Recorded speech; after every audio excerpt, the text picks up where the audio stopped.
Hello and welcome to the Recursive podcast. Today, my guest is an illustrator and designer turned entrepreneur, Gergana Stancheva. She and her co-founder discovered a way to say goodbye to plastic in the packaging industry. Together, they created LAM'ON, a startup producing biodegradable laminating film for print and packaging. And they do it all here in Bulgaria. Geri, thank you for being here. Thank you for inviting me. Where do we start? It's an interesting story that you have. Let's go all the way back to your artistry and your creativity that turned into entrepreneurship.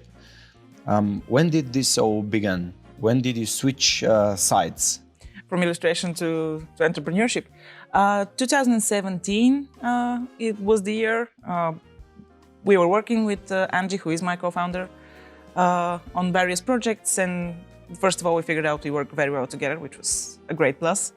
And then, because we both worked in print, from my illustrative and graphic design fields, I was constantly in and out of print houses, so I was very aware of the issues laminating films were causing.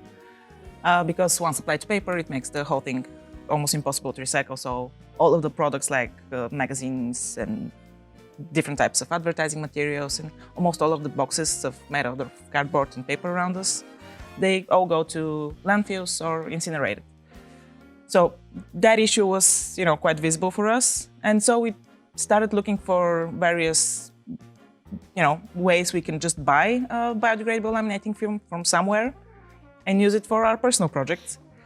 We did not find any anywhere. We looked pretty much all over the world. Then we started researching how we can, substitute it. And then, because we did not find a proper substitution, what we can use instead of petroleum-based polymers. And then we started looking into biopolymers. And then we started calling people from the Bulgarian Academy of Science, and the ball rolled into business. Funny thing is that we met for the first time in 2017 on a Forbes event called 30 Under 30, where you and Angie were both nominated for this very nice award. I didn't know that it took you so little time actually to get in the radar of people. Afterwards, you were part of some amazing tournaments, let's say, for startups, competitions, absolutely, like Climate Kick and Chivas Venture, where you were in top 10. How did you manage to develop such a quick synergy and a product in such a short time? Well, the product was not developed in a short time. We basically just finished with the final product. So we've been talking about it for a long time because we needed the press, because we needed attention in order to get funding. So that was why we've been, talking about LAM'ON for so long. But in 2017, we were actually a part of the Climate Launchpad, which was a competition about really early stage green ideas, which we were, because at this point we had, basically no real idea how to build a business and how to do all of that. So, but during that process of the Climate Launchpad, because there were a lot of boot camps and we traveled quite a bit, and they pushed us to validate our ideas, to talk to the customers, and so on and so on. Actually, we did manage to validate the idea, and it was very obvious that there is a market pool for such a product. And the time is about now to launch such a product on the market. So because of the Climate Launchpad, we got nominated for Forbes 30 Under 30, I think. And then after that, we got into an accelerator program, which was our first funding. Although small, it was actually enough to develop a lab prototype. Then Chivas Venture, where we got more money, and that helped us to develop a industry-based prototype, meaning on the big machines that we use now. And it's been a constant trial and error, because we had a working prototype, but even the prototype needed quite a bit of work to be done on it. Something very interesting is coming your way. A battle, I must say. Tell us a bit more about Get in the Ring. In about 2 weeks, we're going to Hague, where we're going to get in the ring. And again, that's a global competition for entrepreneurs and startups, or very young companies looking for funding. So the whole idea is, as you can imagine from the name, You just get in the ring and you try to pitch your idea, and then you try to pitch it better than your opponent and win the convertible loan up to 500,000 euro. Which would be great. We'll be keeping your fingers crossed for this. Thank you. And of course, getting in the ring, unlike in boxing and more about wrestling, you always need a partner. Yes. So how did you manage to find the right partner, especially in this industry where there's this creativity that's meeting innovation? Yeah. You actually have two, right? Yeah. I have two partners. It's the three of us in the core team. Angela Ivanova, we've been friends for long before we started working together. So that's been easy and hard, but we've been very, diligent about communicating a lot and trying to separate as much as possible work from, fun, because although we work all day together, then we usually go out together as well. So we do spend all of our time together. So yeah, we've been really trying to figure out a balance where, one doesn't get in the way of the other. And then Philip, we found from the Bulgarian Academy of Science, associate professor Darinka Hristova, who was the first person we got in touch from there, actually introduced us to him. And he's kind of our age, and he's a metalhead as well, which is awesome because we share that. And yeah, he's just a really smart guy who wants to actually implement his knowledge and all of his experience in the field into the real life. So yeah, he really got on board really fast and accepted to work for, a certain amount of time with no money on site. So yeah, it was great. It was great to actually find somebody who is in that field to help us out. Would you be able to describe some kind of recipe for developing such a fruitful relationship? Trust your gut, I think, is one. And then communicate a lot. I mean, just talk everything out. And if something bothers you even a little bit, just bring it up as soon as possible and don't wait for things to kind of build up and fester and for you to, develop some kind of conflict where, no conflict was really needed to happen. So yeah, communication. Awesome. That's my mantra. This is a great advice. I strongly believe in good communication. So talking about communication, let's go back a bit. Actually, you're coming from an industry that's more or less used to the way it works, and then you're entering with an idea that probably sounds ridiculous to some people and possible to others.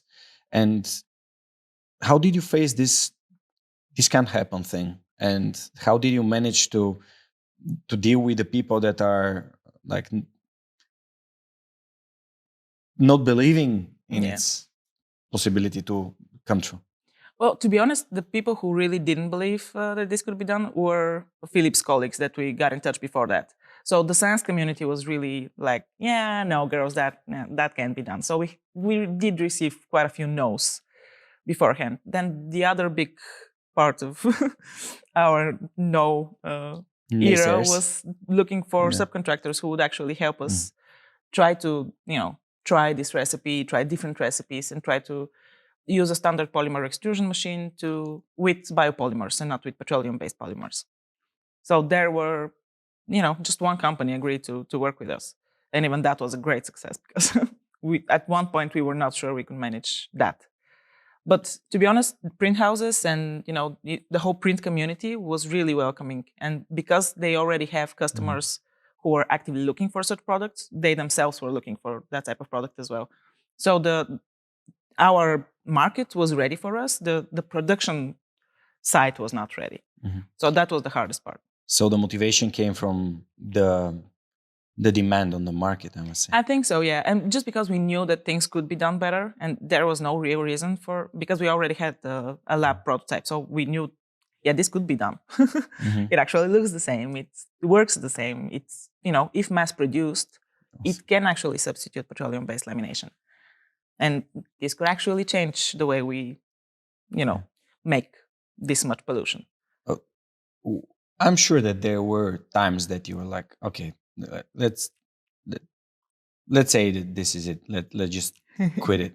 I mean, how did you manage, both of you, because it was you and Angie, to say, okay, no, we'll keep trying one more time? I think it's because it's two of us. I mean, it's not just one person. If it was just me, I think I would have quit, like 1,000 times. But because it's the two of us, whenever one goes down, the other one just pushes it a little bit and then you move on. And plus, because very early on, quite a few people believed in us.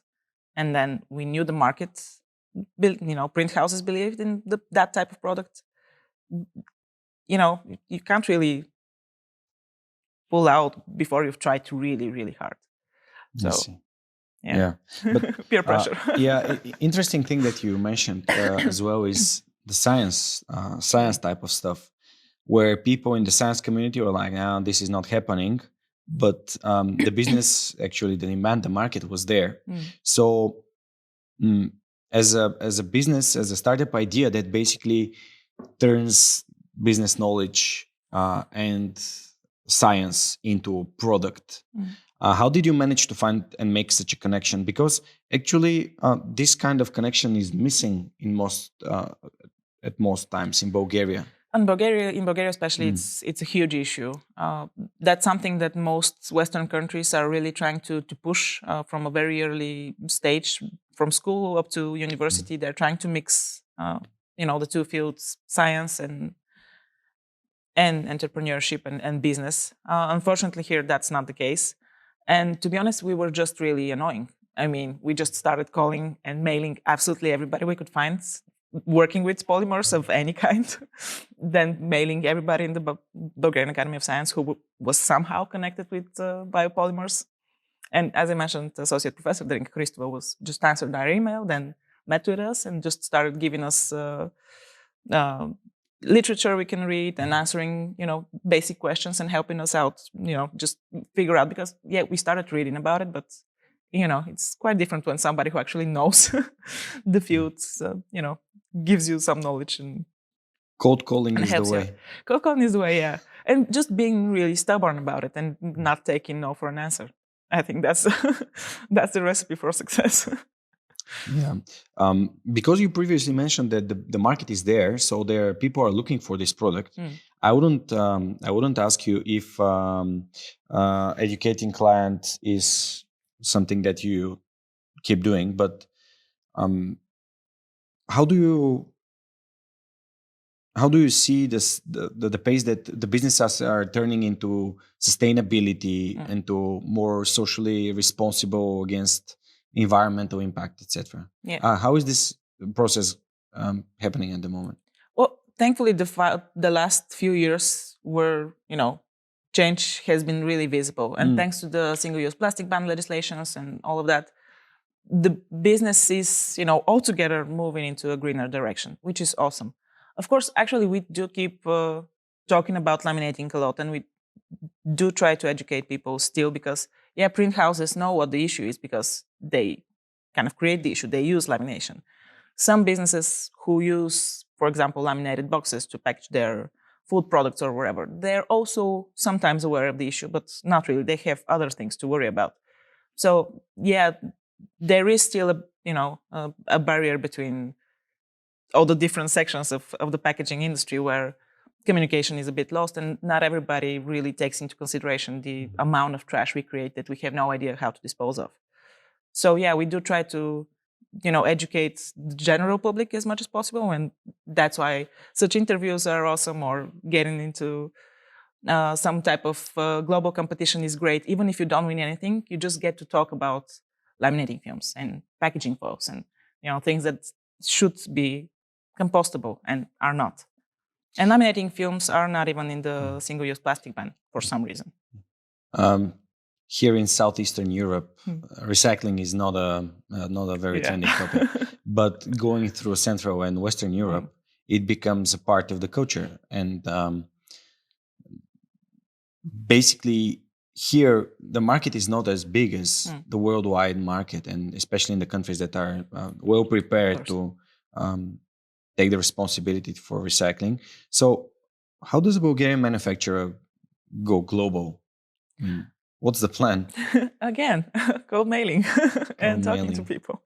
In all honesty, yeah, LinkedIn was a great tool to get in touch with absolutely everybody who was in some way involved with laminating field, different, distributors or print houses or whatever. You just, talk to them and ask, what do you need? If that product is available, how much are you willing to pay? What exactly do you need in that product? Sizes, thickness, what machines do you use? Then what machines do your colleagues use? And also every time we've traveled for any type of work events and competition we managed to get into, we just would use our free time to map all the print houses around us and would just go from print houses to print house. We did get thrown out a few times because people really don't expect for you to just jump in their print house and be like, hey, we don't have a meeting, but we have a few questions. So yeah, that was the plan. But that's how we got quite a big database of potential clients who already know us. We know exactly what they want and how to make the product great for them. And then what are they willing to pay for it? So awesome. Yeah, we did that before we did the product, or before we finalized the product, for sure. This is the smartest thing, isn't it? I think so, because then you know that what you're doing can actually, as soon as it's done, you can start shipping it straight away to customers. Not selling, but shipping. Yeah, that's what we've been doing right now. We are shipping samples, all over Europe for people to try and give us feedback. And if something is not working perfectly, then we figure out how to, make it work, and so on and so forth. Wow. All right. It's a lot of fun. Yeah. Talking about this, do you think there's some kind of unique selling proposition for Southeastern Europe and manufacturers that are based here? So, what do you think? I think we're at a great place to sell not only to Europe, but because we're in such a central space, we do have, quick ways to sell to Asia, for example. So, location-wise, we are in a good place. Wages here are a lot smaller, so that part of the production is cheaper again, which is great. If you're trying to compare with Western Europe. Unfortunately, the electricity issue right now is driving everybody out of the country. That could even be an issue for us, to be honest, because we cannot compete with China's production, for example, even with their shipping fees and import fees and all of that. Their products production price will still be lower than ours, just because our electricity is like 100 times higher or more expensive. So yeah, we have good things and bad things, and it's just about figuring out how to jump all over the hoops. That's the startup. It's like jumping off of a cliff and creating an airplane mid-air. Yeah, it's a constant battle with things you did not expect to happen, and and that's why you need a good team to help you figure it out. So you're the one in LAM'ON that's doing the sales. Yes. How did you learn to do sales? Or because of your commitment towards sustainability, you're also very much aware of what you're eating. You're a vegan, and so it's what you live. Does this make it easier for you to sell such an idea? I think so. I think it's all about believing in the idea, and that's why you are able to sell it. To be honest, both Angie and I are doing the sales. I'm more of the fundraiser, meaning I sell the idea to the people I want funding from. And, I'm the competition pitching person. But yeah, I think it's all about, if you believe that what you're doing is worth it and that product is really good and it will make a difference, it's, I think it's easier to... Or I've never tried to sell something and I don't believe in, so I don't really have a way to compare, but I guess it's easier. Talking about this, there's a story, a legend, that you sold the idea of getting your first tattoo to your mother when you were 15, 16. Is that a legend? Yeah. So legend. I did actually. Tell me a bit more about this situation, please. It sounds very interesting. If, like a teenager selling her mother an idea to get her first tattoo, that you're getting it. So I'm pretty sure that my mother sold me the idea in order to stop me from getting tattooed at 15 or 16. I don't have a clear recollection of that, but yeah, our deal was if I wait till I'm 18, she'll pay for my first tattoo, and help me get it in a proper tattoo shop and not in somebody's garage. So yeah, very smart move, to be honest. Although I think she hoped that would be the last one, and it did not work out. Yeah, okay, I see. You chose this creative part of education that led you into illustration and design. Can you tell us a bit more? And do you think that the education that you got actually is helping you right now with what you're doing as a startup owner and founder and fundraiser? I don't know about that. I've been drawing, since I can remember. So that was always kind of, the path I was supposed to take. So yeah, and I studied animation cinema. I did not even finish that as dropout. I'm a dropout. Awesome. I am a dropout because I got really disappointed in the system, and I wasn't happy with what they were teaching us because it wasn't really the work that was being done all over the world. It was something that's been done like 20 years ago, and because the industry moved so fast, it was not even used anymore. So I was really frustrated with the way the education system was working. So I dropped out and just started working straight away as an illustrator and graphic designer. Then I started freelancing, and I think freelancing kind of led to the entrepreneurship part, because at that point I had to not only find clients, but communicate with them myself, bargain my prices, and then, have only myself to blame if I'm behind on work, or if I don't have enough work, or if I'm not communicating great with the client or whatever. So, it taught me to, first of all, again, the communication thing, talk to people and be really clear with what I can do and how and when. And also just try, I think it taught me to, recognize what type of people I'm talking with. Yeah. So better negotiator. People skills.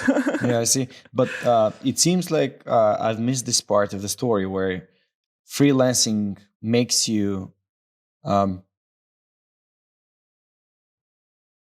extreme owner of what's happening in your life. Yeah. And also teaches you how to do business properly, not to starve to death or not to overwork yourself. There's nobody else to blame. Oh no, you overwork yourself as a freelancer for sure. At least 3 or 4 burnouts you need to have, and until you get it. That's you actually need rest. Yeah. And talking about rest, how do you rest? Dog walks and friends, and I do love to dance, and I do love live shows, which, hopefully we're going to get some soon. Back soon, yeah. Books. Yeah. So yeah.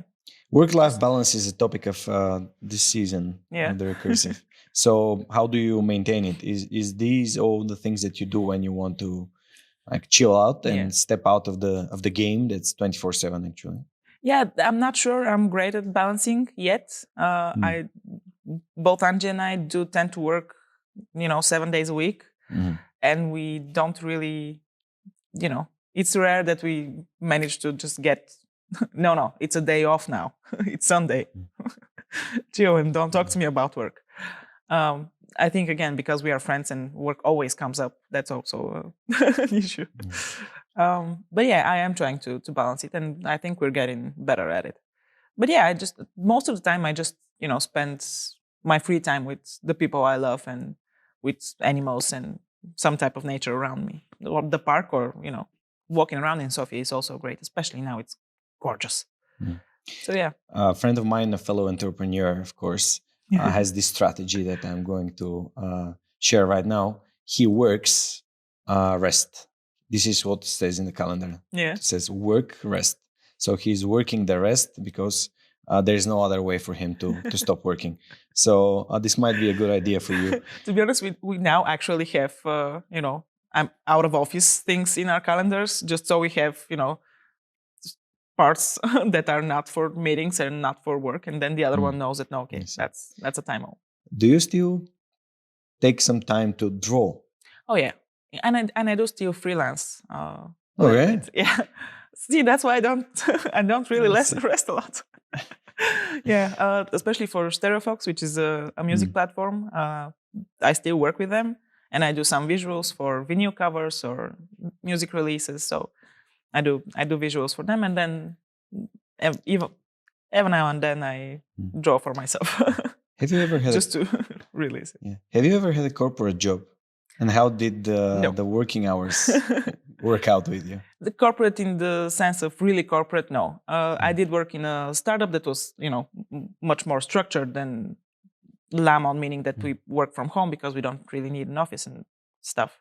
We have a production facility now, but that's another thing. But yeah, I had I'm going to say I had no issue, but then maybe I did have an issue with the working hours, because I would prefer to go a bit later and then stay for longer and not take a break. But yeah, I had great bosses, so it was never really an issue, and I never had that bad work experience in that sense.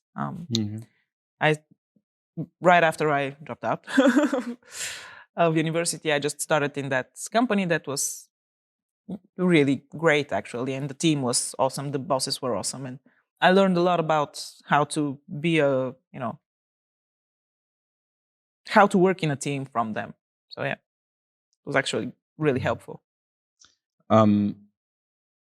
Let's go back a bit with your environmentally conscious mindset. Yeah. When did you find out that you care about the environment, the animals, the entire sustainable thing that you are now more or less a significant part of? Yeah. Well, I've always loved nature and animals, and I think it just took time to learn about the issues in the world. As soon as I started learning more about where meat, for example, comes, and what that was all about, kind of slowly stopped consuming that. Then the dairy industry, and then I turned my back on that as well. How can you recycle? What can you change in your day-to-day life? And I'm still learning on a daily basis things that I didn't know. How what type of products to use, how to read the labels, and how to recognize ingredients that you don't want in your life. What type of packaging can you use, and stuff like that. So I think it's a constant learning thing, because I think the whole world is constantly learning how to kind of reverse the damage we've been doing for quite a few years now. Were there any particular happening or influence that you got to say, okay, that's enough, I'm not doing it? I think I stopped eating meat when I watched The Cove, which was a documentary about dolphins in the Japanese Cove who are being slaughtered for meat. And just watching that, not that we have any of that here, we do have dolphin meat, but still. Do we? Yeah. It's a delicacy.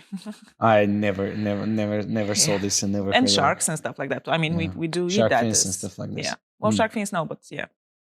Anyways, so I watched that and I could not stop crying, like bawling my eyes out for a good 2 hours. Yeah, my boyfriend at the time, I think I freaked him out quite a bit because I just lost my shit. So yeah, I think after that I was like, yeah, I'm done. I really don't want to eat any meat, because I imagine that that's the same thing that was happening with all types of animals. So you started educating yourself on the topic. Yeah. What kind of sources do you use to? The internet. Yeah, just the internet, really. I do follow some people, especially now on Instagram or Twitter or whatever, that are really not just famous environmentalists, but people who have proven their integrity for years now. Blogs, and then just, whatever topic comes up. And I also have quite a few friends who are conscious about the way they live, which means that we constantly throw information at each other. So that helps a lot as well. There's a way to filter. As a way to filter, as a way to get to some type of information that you didn't even think to look for. So yeah, having a community of like-minded people, I think, really helps. And it doesn't make you feel like a weirdo if you're trying to recycle everything you own. Because everybody around you does it. Yeah. How do you, Gary, fight the indifference of people about climate change or sustainable living and zero wasting and consumerism? Yeah. Well, sometimes I get really depressed about it and really down, and I can't take the world. But yeah, usually I just don't fight it. I just try to talk with people and share my experience and share, good practices that are really easy to implement. Because to be honest, I don't expect everybody to go vegan, tomorrow. So it's just about, how about try this recipe that's vegan, or just how about trying one day out of the week to not eat meat and stuff like that, and just talking to people without being all self-righteous and guilt tripping them, because that's also not working. And everybody has their different causes that are really passionate about. So the fact that this is mine doesn't mean that it has to be yours. However, if I can influence you in any way to change your lifestyle even a little bit, I think that's a win. But yeah, a lot of times I'm really annoyed with humanity. Okay. Not just about sustainability, but about a lot of things. Okay. So do you think that like leading by this example of like doing the things that you think it's right is not fighting them, but basically sharing the people that they can join you if they want to, if they choose to? I hope so. I'm really not sure if we have that much of an impact, but I do hope so. That's how I was raised, mostly with lead by example. So that's how that's the best I can do. I'll do the best I can, and if somebody picks up something, great. There are also awesome campaigns here in Bulgaria, especially the Caps for Future campaign, where kids are taught to recycle and collect plastic caps from bottles since kindergarten. And it's the only thing probably in Bulgaria that puts people together instead of taking them to different fighting clubs. Yeah. We're not really good at coming together here in Bulgaria. Although when it matters, I think we do manage to make things work and just support each other. Especially when we've all seen that where there are natural disasters somewhere in Bulgaria, in some obscure village, people do come together and do show up physically and with whatever they can help. So yeah, when push comes to shove, we do. But if it's not really urgent, we are just like, no. Not my problem. I know better. Not my problem. Not my problem, or I know better, or that's a scam, or that, whatever. That's kind of a bit of hypocritic, because on our parliament says unity creates power. So if only. Yeah. All right. Yeah. But we're getting there. I think there is some kind of change happening, even in the political scene here in Bulgaria. I hope that things are at least now moving around. Although everybody has it, his or her own camp. I think we are, slowly changing and demanding more, which is great. So what are LAM'on's plans on after winning? Get in the ring to take over the world. No, our immediate plans are to start selling officially, to launch officially and start selling all over Europe. That's the biggest thing, on the horizon. Of course, we are, setting up our own production facility where we want to produce most of our products. So yeah, hiring more people who can actually work with the machines we want to acquire, and building up the production and the distribution lines, and selling as much laminating and packaging foil as possible. Bulgaria is more or less related to outsourcing and IT and technology in general. Here comes the technology. But it's like a product. You're a product startup. You're not a software or SAS type of company. What's the way towards more companies becoming product companies, like physical product companies? I think that, globally, that's a change that's been happening. Because for a while, the IT sector was really where all the money went. Because first of all, you don't need that big a team. You don't need a special facility. You don't need equipment that's really, other than computers and stuff. But, you don't need machinery that's €2 million. And then you can scale it really fast, which, is great for an investor. But I think more and more now they are looking into impact investment, which is what we are. Companies that are going to make an impact and are going to be in the production, line of work. Meaning, for example, Cupfi, it's a Bulgarian company that just opened their factory here in Plovdiv. They make edible cups, which is awesome because, again, no plastic and no paper and not all of that. But yeah, there are more and more companies even here in Bulgaria who are walking that path. And I think that's the trend that's coming up. Developing products, actual products, who are going to substitute the ones that we currently use. You as a founder of such a company is, I believe, is inspiring like young teenage boys and girls to look for sustainable ways, but also being an entrepreneur and finding their sustainable ways to create probably something new.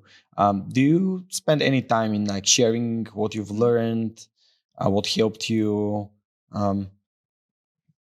putting some energy into these people that are pretty energetic when they're young? So yeah, definitely, and very excited about things. Yes, I've been mentoring for Junior Achievement Bulgaria and for Panda Labs, which is WWF initiative.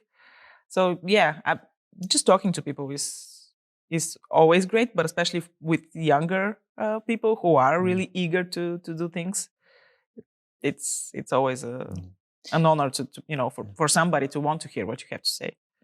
If you can go back to 2017 and mentor yourself on what's happening in the next 4 years, what's the advice that you're going to give yourself? Yeah, don't expect everything to happen in 3 weeks, because that's been, especially in the beginning, that was a constant issue. We were always like, yeah, we'll be done in like a few more months and we'll be out on the market. And it's like, yeah, no, you're actually developing a new product. You need physical time to try things, fail, and then try new things and fail some more, and then figure out this actual product and how to do it. So just chill out. Stop blaming yourself for not being ready with something that just can't be done in such a short period of time. Let Dr. Rublekov make his magic. Yeah, and just test things and chill. Awesome. I think most of the people, especially our investors, were really, nobody expected us to be ready tomorrow other than we two. We were constantly disappointed that things are not happening fast enough. And at some point we were like, yeah, nobody does a new product in a year. It just doesn't happen because you need time. So yeah. So more realistic expectations. More realistic expectations, yeah. Push yourself as much as possible, but still, keep it real. Awesome. And I guess that having a team of 3 helps. I think so, yeah. It balances out. And especially because Philip is much more calm than we are. I think Angie and I are really energetic and pushy. Okay. And he's the calm presence in the rational in the mind. Trio. Yeah. Okay, awesome.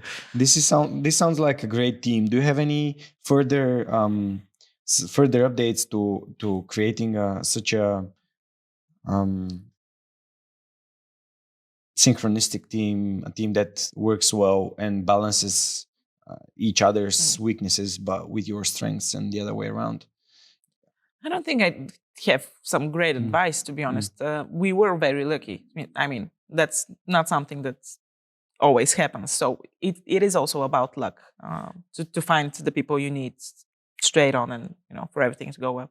A lot of startups start with team of 3, and then at the end just one is left and has new teammates, because it just not everybody is built for that type of lifestyle, because it is a lot of work and not a lot of money and no sleep. Not everybody can also take the pressure of creating something and failing constantly, because for the first 3 years, we had some successes with, but with our product, we mostly failed, meaning we constantly had to try and change something in the recipe and change something in the production method and so on. So it's a constant failure until you actually get the product done. So I don't think that's a lifestyle for everybody. And that's something you just need to figure out, even for yourself. I didn't know that I would be able to do that before I tried. So yeah, just constantly talk. And the other thing is, in the beginning, when we decided that we were doing this together, the 3 of us, we did make a contract, the 3 of us together, and signed it. Even though we were friends with Angie, we did want to have everything just written down and be like, yeah, this is the thing that we're doing. It belongs to the company. Whoever wants to leave, those are the ways you can leave. These are the consequences if you leave at any point, and so on and so forth. So yeah, just even if you're really good friends with your co-founders, write it down, sign it. Have it in paper. No, awesome. Yeah, having in paper. One thing that we are, for some reason, we are missing, and our journey in Bucharest started me thinking on this. is the importance of family, and basically your family, your sister is an architect, and so on, and like such a creative family, and you are doing entrepreneurship. So how does your family reacted to your switching career paths? Yeah. Well, to be honest, being an illustrator is also not considered, a very lucrative career path to begin with. But thankfully, I've always had a really supportive family. Both my parents have always supported me, whatever. And, even now, at the beginning, they were not really sure that that's a good idea to, stop working out of things and just try to make a new product. But I think even then, when they were clearly not sure that this is a good idea, they were still very supportive about it. And till this day, they are. My sister as well, she's an architect, but even she's now an entrepreneur because she opened her own architecture studio. So I think it's, if you have a good foundation family-wise, and if you are secure that even if you fall, you're not going to lose, your family's love, and you'll still have support. I think that really helps risking. So I think that's a great thing to have. Well, of course, it's great to have a good family, but I mean, that makes making risky decisions in your personal life and in business a lot easier. Were you aware that you were taking a risk starting something that most of the people were saying, nah, this is not possible? Yeah. I was pretty aware that in a few months we'll be broke. But this does not happen. No. We were broke. You were broke? Both Angela and I were broke for a really long time. Yeah, because we would work constantly on LAM'on. But the company was going. Yeah. We would work constantly on LAM'on, and then both of us would freelance on the weekends or during nighttime in order to make kind of enough money to survive, but really not a lot. Yeah. I mean, for good 2 years, we were like barely paying the bills. Awesome. Yeah, this is. I'm pretty sure that this is a story on its own. So how to make living look good without actually having money. Making ends meet while you're developing a world-changing a product. Yeah. Awesome. It was a lot of fun, and again, you don't, or at least I really don't need a lot of money to live a happy life. If I can go to a live show here and there and see my friends, I cook. Don't need to eat food out, so that saves a lot of money. So, super cool. So I'm wishing you all the best, and to win with short knockouts, not to wait till the last round. You get them, girls. Thank you. And wishing you all the best to LAM'ON. Thank you very much for being here in this edition of the Recursive podcast. My guest today was the co-founder of LAM'ON, Gergana Stancheva, and I really wish you to become an example of sustainable startup here in Bulgaria, for all of this, all such companies to follow. Thank you so much for having me, and and good luck to the Recursive as well. Thank you. It was a great pleasure having you again in the conversation with with me, and see you next time. See you next time. In the next episode of the Recursive podcast, Georgi meets the CEO of A-Data Pro, Ilya Krastev. Under its umbrella, Ilya runs a diverse portfolio of companies in the knowledge economy. The fact that the business that we work in is changing really fast. And basically, for people that are not willing to change, this is a big issue. What we are seeing is that if you're not changing your processes, or just breaking down the whole process and starting from scratch, I have seen numerous times in which if you don't do that, you're actually losing the business, and we have lost a lot of business because of not changing or adapting fast. And if you're just as passionate about innovation as we are, hit subscribe for the Recursive podcast on YouTube or your favorite podcast platform. We're everywhere.